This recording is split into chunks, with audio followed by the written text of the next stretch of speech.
Kalaboso naman ang isang lalaki matapos nitong pagbentahan ng shabu ang isang operatiba na nagpanggap na pusher buyer sa Occidental Mindoro. Ang kabuuan ng balita mula kay Pacho Woman Ferlin Joy Kawili.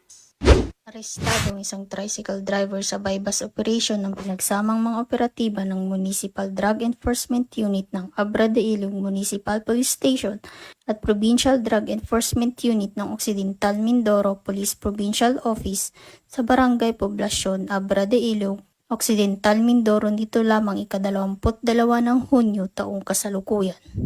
Kinilalang suspect na si alias Marlit, isang tricycle driver, 57 taong gulang at residente ng nasabing lugar. Ayon sa impormasyon, isinagawang pag-aresto matapos makabili ng isang sachet ng hinihinalang droga ang isang operatiba na nagpanggap na pusher buyer gamit ang 1,000 pesos bilang mark money.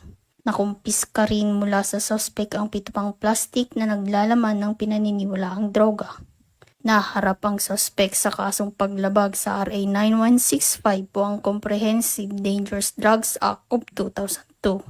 Ang suspect ay kasalukuyang nasa kustodiya ngayon ng Abra de Ilog Municipal Police Station para sa tamang disposisyon at dokumentasyon. Ang matagumpay na operasyon ay bunga ng walang tigil at mas pinaigting na kampanya ng Pangulo, katuwang ang PNP kontra iligal na droga para panatilihing maayos, ligtas at payapa ang komunidad dahil dito sa bagong Pilipinas, ang gusto ng pulis, ligtas ka.